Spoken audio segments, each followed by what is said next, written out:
Salve, salve! Sejam todos bem-vindos ao canal do professor Alex Nina. Vamos continuar falando de mudanças climáticas, agora nós vamos entrar em questões políticas das correntes do MCA e do MCN, então mudanças climáticas antropogênicas e mudanças climáticas naturais. Então a corrente das mudanças climáticas naturais, também denominada de céticos, eles falam o seguinte: que o IPCC ele possui diversas manifestações políticas. Então, um dos argumentos é que o IPCC foi criado pela Margaret Thatcher, com o objetivo de provar que as mudanças climáticas antropogênicas na década de 1980. Então, a primeira-ministra da Inglaterra, muito conhecida, a Dama de Ferro, ali do movimento conservador, liberal conservador, de forma geral, né, junto com Ronald Reagan, pois queria promover a energia nuclear. Então, o que acontece? A ideia é o seguinte: na década de 80, ela queria fazer uma promoção da energia nuclear, porque ela não confiava nos sindicatos dos mineiros, então a crise do petróleo, do carvão e nem na OPEP. Então ela queria incentivar a energia nuclear, que o petróleo, o carvão eram muito complicados, ela tinha aí divergência com os sindicatos e tudo mais. O que é que ela fez? Ela começou a criar algum movimento contrário a esses setores aqui. E aí ela viu nessa possibilidade dessa teoria, que criticava as emissões de gases de efeito estufa, uma chance de você incentivar essa energia nuclear, dizendo dessa questão aí, da questão dos efeitos ambientais negativos do petróleo. E aí ela fez uma série de iniciativas para incentivar os cientistas do MCA, e uma delas foi o IPCC, que é uma instituição que nasceu no Reino Unido. Muitos seus autores são não cientistas, porque se convida políticos, se convida várias pessoas que, na visão dos céticos, não são cientistas. Durante a revisão dos relatórios, alguns comentários foram censurados pelos funcionários do IPCC, ou seja, tem uma certa censura lá dentro. Mesmo assim, os nomes de cientistas que discordaram dos relatórios foram inclusos, para totalizar o que eles chamam de 2.500 melhores cientistas do mundo. Então, se colocou lá o nome de todo mundo, mesmo que alguns não concordem com o que está lá. Então, você tem essa questão de manipulação aí do próprio relatório do IPCC, porque o IPCC ele é assim, ele não faz um trabalho próprio, ele reúne vários cientistas e vários artigos publicados e faz uma grande revisão. É por isso que é painel, né? Faz um grande painel do que o mundo está produzindo em termos de mudanças climáticas. E tem os revisores, tem toda uma política aí do IPCC, e isso é muito criticado. Porque quem é que vai rever? Você pode deturpar o que o ator está querendo falar no artigo. Então você tem essa questão. Vamos lá para MCA. Já fala que quem manipula a opinião pública é a indústria do petróleo, que é uma indústria riquíssima. Então, a indústria do petróleo exerce grande influência para que os Estados Unidos não ratifiquem o protocolo de Kyoto, não ratificassem o protocolo de Kyoto, e inclusive também o mais recente, o Acordo de Paris, na gestão de Donald Trump. Aqui, ó. Bem como uma série de implicações no Senado norte-americano. O Rockefeller, que é um grande empreendedor, ele fala assim: o negócio mais rentável do mundo é uma empresa de petróleo bem gerida. O segundo negócio mais rentável é uma empresa de petróleo mal gerida. Então, o petróleo seria o ouro negro, como se fala, né? Então, ela tem grande força, assim, nos Estados Unidos, o lobby ele é institucionalizado, ele é permitido. No Brasil, na teoria não existe, mas na prática existe. A eficiência energética dos carros movidos por derivados de petróleo não é tão boa. Isso quem fala é o MCA. Então, os carros de petróleo eles não são tão eficientes do ponto de vista de energia. Só que a indústria, por uma série de motivos, ela mantém ali esse setor automobilístico. Mas embora isso até esteja mudando aos poucos, com empresas aí como a Tesla e outras empresas também que estão aderindo aos carros elétricos, tem os carros movidos a hidrogênio, então tem toda talvez uma mudança de paradigma nesse setor, tá? As energias alternativas já são economicamente viáveis, isso é uma grande discussão. A exemplo do carro de hidrogênio, combustível proveniente de biomassa, painéis solares, entre outros. É o lobby político de grandes indústrias que faz com que o petróleo ainda seja altamente consumido. Então, por que se fala muito, o mundo ainda é dependente do petróleo? Existe um lobby político forte para que isso continue, bem como apontado como estratégico essencial para o desenvolvimento. Esse engraçado que essa questão, petróleo estratégico, está um discurso até muito desenvolvimentista para você justificar uma certa nacionalização das empresas petrolíferas também, tá? Então você tem essa questão. Vamos lá. MCN diz o seguinte: grande apelo do movimento ambientalista e da mídia. Com a crise do socialismo, então ele remete lá à queda do muro de Berlim, boa parte da esquerda encontrou uma nova identidade no movimento ambientalista. Aliás, até um pouco antes, os movimentos da chamada New Left, quando a União Soviética já estava ruindo, e aí você tem a esquerda repensando as suas práticas, já que ela não conseguiu de fato chegar a mobilizar a classe trabalhadora no mundo, como queria Marx, até de certa forma o Lenin. A perspectiva dele era para a classe trabalhadora, ele começou a migrar no ponto de vista mais cultural, daqueles que a gente chama hoje de grupos minoritários. Não estou falando que isso é bom ou ruim, mas isso de fato aconteceu, né, com novos neomarxistas como o Bourdieu, não, Gramsci é melhor, Bourdieu não, Bourdieu é outra pegada, mas o Gramsci, que é o italiano, ele vem com essa proposta ideológica da esquerda, migrar para esses movimentos como o movimento ambientalista, movimento feminista, da esquerda se apoderar dessas causas, tá? O movimento LGBT. Então a esquerda ela consegue de fato se apoderar dessas causas. Embora, por exemplo, a gente pega um país como Cuba, foi muito homofóbico no início, depois o Fidel Castro até se retratou disso. Enquanto que você tinha movimentos liberais pró-LGBTs. Meu irmão trabalhou com LGBT, ele fala que politicamente o movimento LGBT surgiu com os liberais, que no Brasil são considerados de direita, embora nos Estados Unidos sejam esquerda, mas que a esquerda, essa nova esquerda, New Left, conseguiu se apropriar dessas causas. E aí por quê? Ela já não tinha mais a causa base de forma tão forte, que é a questão lá dos trabalhadores, né, proletário versus os burgueses, e ela tentou se apoderar de outras causas já no plano de vista, na dimensão cultural. Só que ela radicalizou o movimento ambientalista. Essa é a grande crítica dos céticos. Eles apoiaram Margaret Thatcher em sua tentativa de provar o aquecimento global. Então, é muito interessante quando a gente pega essa discussão e traz para o plano de vista político, se a gente pegar o espectro político, porque essa corrente cética, ela vai até ser, talvez, de ultras liberais ou assim, ou se chama anarcapitalistas, vão dizer que o movimento ambientalista como um todo ele é problemático porque ele propõe mais intervenção do Estado para a causa ambiental e ele acaba diminuindo a produtividade das empresas. Então, boa parte ainda dos ultras liberais apoiam o movimento cético. Só que boa parte da esquerda radical também apoia. Por exemplo, quando se fala em questão estratégica do petróleo, ou a questão dos países desenvolvidos estarem colocando limites ao crescimento dos países em desenvolvimento por uma questão de emissões de CO2, né, dificultando a industrialização. Então, a esquerda mais radical também vai ter um pouco desse discurso. Ele vai pegar os espectros radicais da direita e da esquerda. É muito interessante. Até porque, aí já na minha visão, a ideia sustentável estaria mais no centro mesmo, tanto talvez centro-esquerda, centro-direita, oscilando aí, nesse sentido.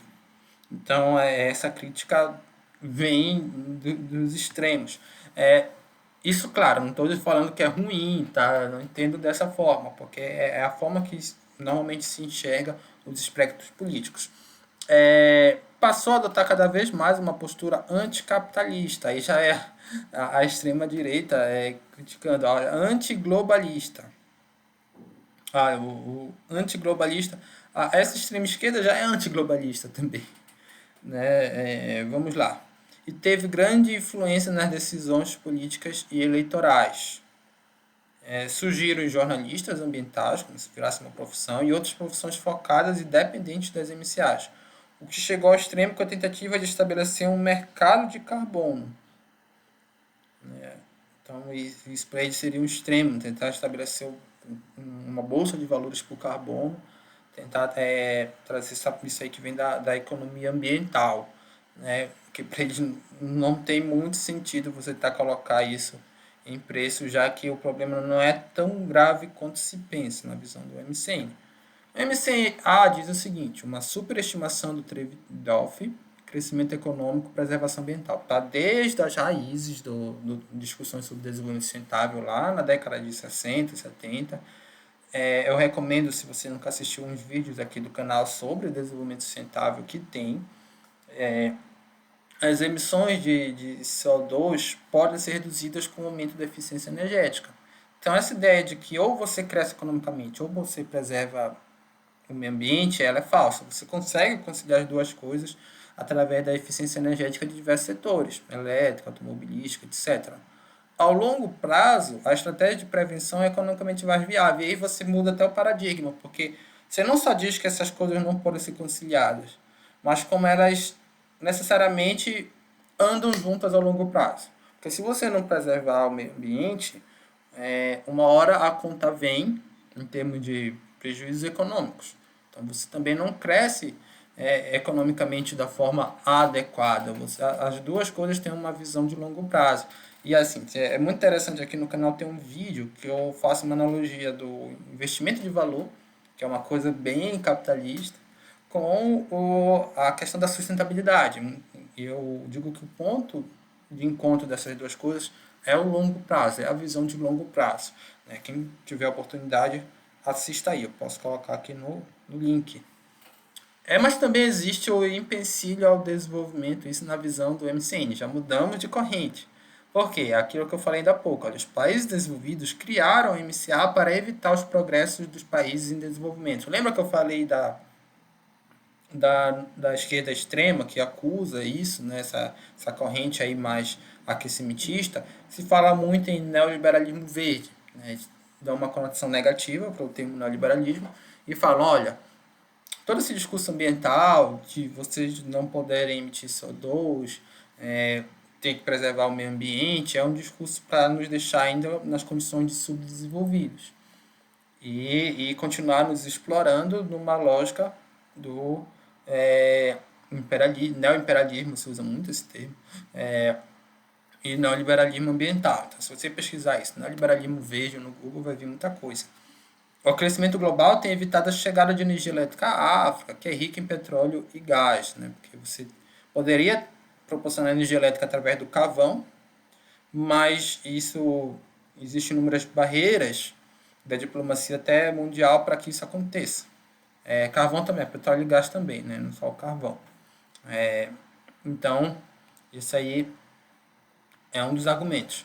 Usando a lenha, por exemplo, se aumenta os casos de danos provocados por poluição interna. Então, eles são favoráveis à energia por carvão, por petróleo e gás, porque se não for usado petróleo e gás, vai se usar lenha. E você tem a poluição interna. O que é a poluição interna? Você tem a poluição atmosférica, que é conhecida na atmosfera, só que a poluição interna é a poluição que acontece dentro da casa, da própria casa. E ela é responsável por, de fato, muitos problemas de saúde. Então, alguns cientistas dizem que é até mais problemático do que a poluição atmosférica. E aí, quando você desincentiva o uso do petróleo, você está incentivando outras alternativas que contribuem com a poluição interna, que seria mais grave para a saúde. As energias eólicas e solar são ineficientes e economicamente inviáveis. Recentemente eu também fui coautor de um estudo, no meu irmão que está fazendo engenharia elétrica, e foi avaliado, aliás, ele pegou uma série de artigos que avaliaram os impactos ambientais da energia solar. O que acontece? Quando você tem um painel solar e você vai usar ele para consumo, realmente ele causa menos impacto do que se você usar a energia que vem de hidrelétrica e principalmente da energia que vem de termoelétrica. Ok, só que você está olhando apenas para o consumo, existe toda uma cadeia produtiva. Para o painel solar chegar numa casa ou num prédio, ele teve que ser produzido e teve que ser transportado. Mas principalmente no processo de produção, que você pega a sílica e transforma o silício e transforma em painel solar, você gasta muita energia. Essa energia vem da queima de combustíveis fósseis. Portanto, quando você considera toda a cadeia produtiva, ele não é mais interessante do ponto de vista ambiental, porque você emite bastante combustível fóssil lá para produzir. O painel solar também é um certo combustível para transportar, já que não você não tem fábricas de painel solar em todos os locais do mundo. Então, geralmente até vem da Alemanha. Então, imagina o quanto se gasta também no transporte. Diferente, por exemplo, da energia hidrelétrica, que no caso do Brasil, você tem um potencial muito maior de produção de energia. Olha, muito maior não, né? Você tem um potencial grande. Porque eu estou falando da visão dos críticos da energia solar, mas o potencial de produção de energia elétrica, sim, em relação à produção de painel solar, de fato. Mais uma vez instalado o painel solar, o potencial de produção no Brasil é muito alto, por causa o Brasil é o país que tem o maior área territorial nos trópicos. Então, mas se tem muitas essas críticas em relação à energia solar, e fora a questão também de que ela não consegue ser produtiva a qualquer horário do dia. Sempre se fala dos riscos da emissão de CO2, mas nunca se fala dos riscos na não emissão. Então, quais são as consequências da gente tentar mudar nossa matriz energética, que já está muito baseada em petróleo? A gente já não pode perder riquezas aí, e isso não pode trazer consequências socioeconômicas importantes, inclusive para o aumento da nossa resiliência.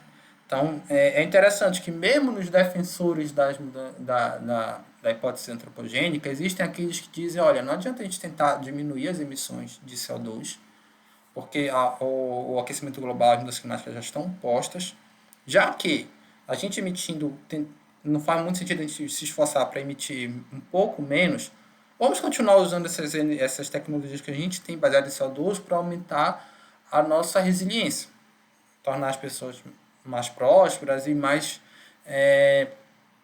resistentes, menos vulneráveis aos efeitos que nós já vivenciamos das mudanças climáticas.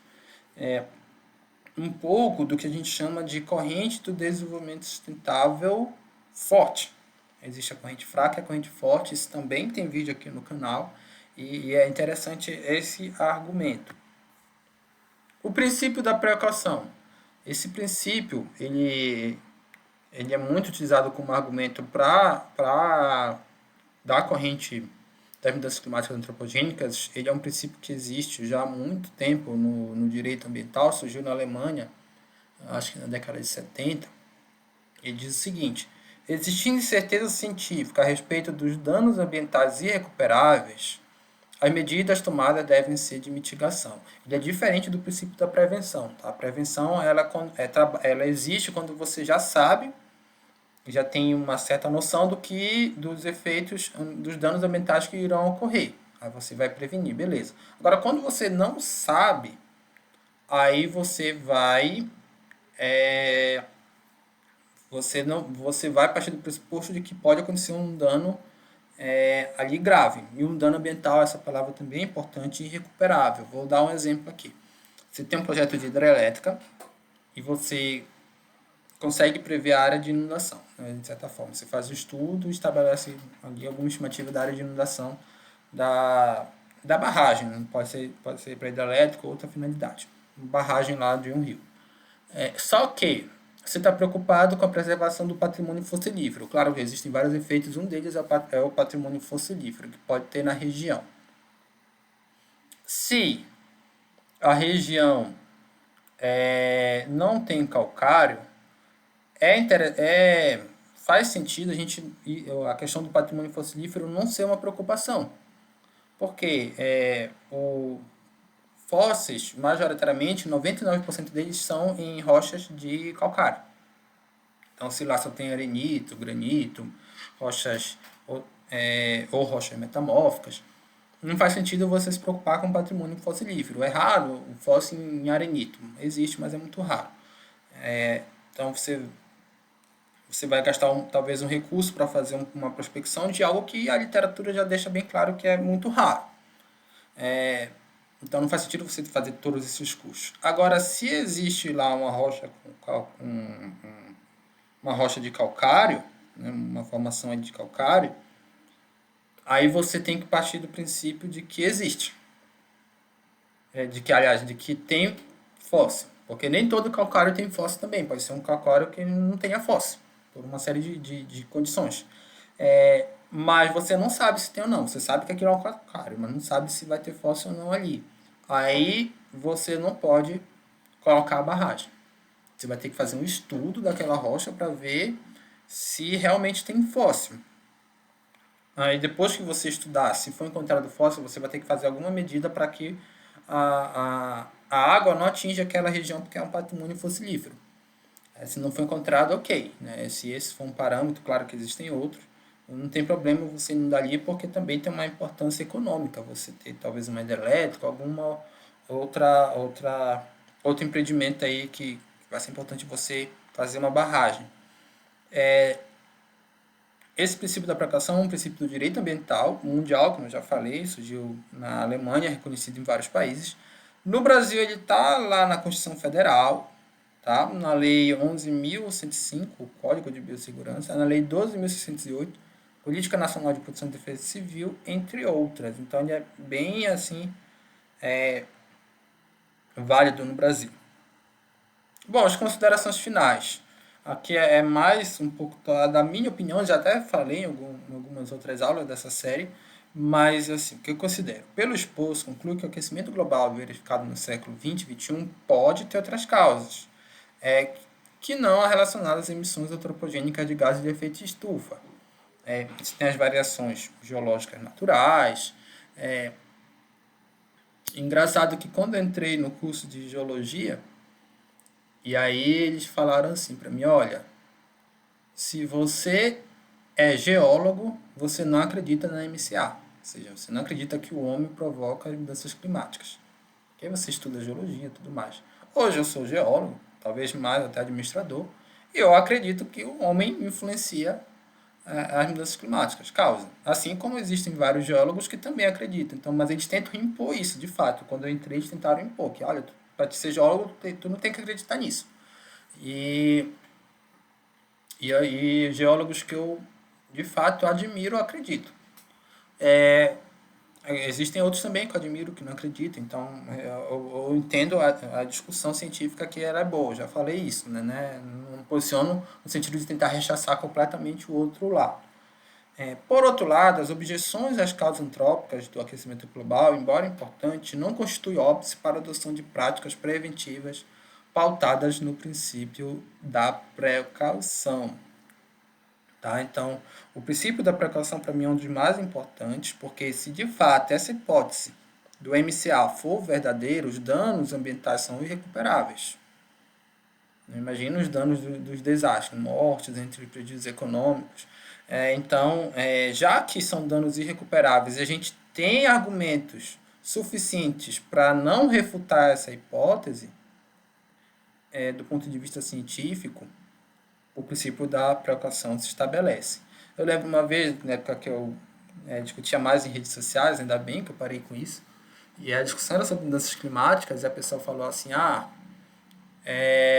então posso dizer que as mudanças climáticas são causadas, não me lembro muito bem o que ele falou, por um monstro da carocina, uma coisa assim que ele falou. Então, Eu não vou fazer mais isso. Mudança climática, deixa eu pegar um exemplo aqui que poderia ficar no sentido que a gente falou, pelo número de cachorros no mundo. Então eu vou tentar fazer uma política para não ter mais cachorro porque isso provoca mudança climática. Uma coisa assim que ele falou nesse sentido.